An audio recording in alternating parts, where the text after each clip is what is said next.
আমরা সালাম দিব হচ্ছে এইখানে। এইখানে এই ছিদ্র বরাবর ভিতরে হচ্ছে রাসূল সাল্লাল্লাহু আলাইহি ওয়াসাল্লামের রওজা।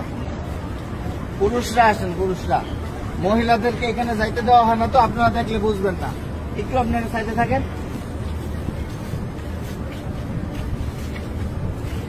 আমরা ভিতরে যাব হচ্ছে এইভাবে, আমাদের বাম দিকে থাকবে রওজা। রওজা থাকবে কি বাম দিকে। ভিতরে কথা বলার কোনো সুযোগ নাই, বেশি সময় দাঁড়ায় থাকারও সুযোগ নাই। প্রথম দুইটা ছিদ্র থাকবে, যে দুইটা ছিদ্রের ভিতরে কোনো কিছু নাই। কবরের জায়গা ফাঁকা আছে, এখানে হযরত ঈসা আলাইহিস সালাতু ওয়াস সালামকে দাফন করা হবে। ওই পাশে হচ্ছে হযরত ইমাম মাহদিকে দাফন করা হবে। তো এই যে প্রথম দুইটা ছিদ্র ফাঁকা, এখানে অনেকে দেখবেন সালাম দিতেছে, ভিড় লেগে আছে। এখানে সালাম দিব না, আমরা সালাম দিব হচ্ছে এইখানে। এইখানে এই ছিদ্র বরাবর ভিতরে হচ্ছে রাসূল সাল্লাল্লাহু আলাইহি ওয়াসাল্লামের রওজা। এই জায়গায় সালাম দিব, দেখবেন যে এরকম যেই ছিদ্রটা, এইটার সাথে কিন্তু কোনোটার মিল নাই, ঠিক আছে। এই বরাবর নবীজিকে সালাম দিতে হবে। রাসূল সাল্লাল্লাহু আলাইহি ওয়াসাল্লাম এখানে জীবন্ত অবস্থায় শুয়ে আছেন, ডান কাত হইয়া, নবীজির মাথা এদিকে, পা হচ্ছে এদিকে, ঠিক আছে। রাসূল শুয়ে আছেন, উম্মতের সালাম গ্রহণ করতেছেন, হ্যাঁ, সরাসরি সালাম গ্রহণ করতেছেন। তারপরে এখানে আবু বকর রাদিয়াল্লাহু আনহুর কবর, এই বরাবর এখানে আবু বকর রাদিয়াল্লাহু আনহুকে সালাম দিতে হবে। কিভাবে সালাম দিব? নবীজিকে কিভাবে দিব? আসসালাতু আসসালামু আলাইকা ইয়া রাসূলুল্লাহ, আসসালাতু আসসালামু আলাইকা ইয়া হাবিবাল্লাহ। যতটুকু বেশি আমরা পারি বলার চেষ্টা করব।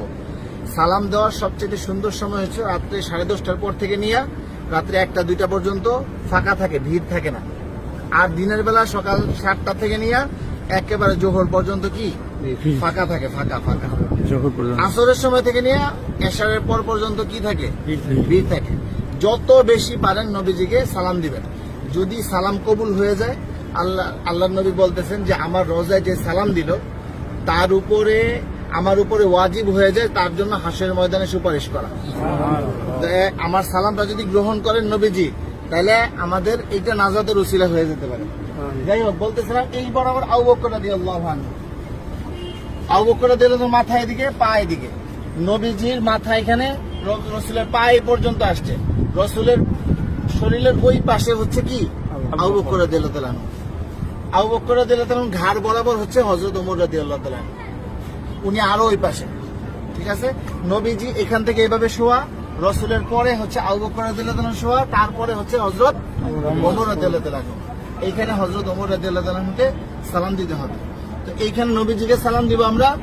আর রাসূলকে অনেক মানুষ আমাদেরকে বলছে না সালাম দেওয়ার জন্য, তো আমরা নিয়ত করবো যে আমাদেরকে যত মানুষ সালাম দিতে বলছে তাদের সকলের পক্ষ থেকে সালাম, আসসালাতু আসসালামু আলাইকা ইয়া রাসূলুল্লাহ, ঠিক আছে। তারপর আবু বকর রাদিয়াল্লাহু আনহুকে সালাম দিব, হযরত ওমর রাদিয়াল্লাহু আনহুকে সালাম দিব। তারপরে এখানে কোনো কিছু নাই, ফাঁকা আছে কবরের জায়গা ভিতরে, আমরা এদিক দিয়ে বের হয়ে যাব।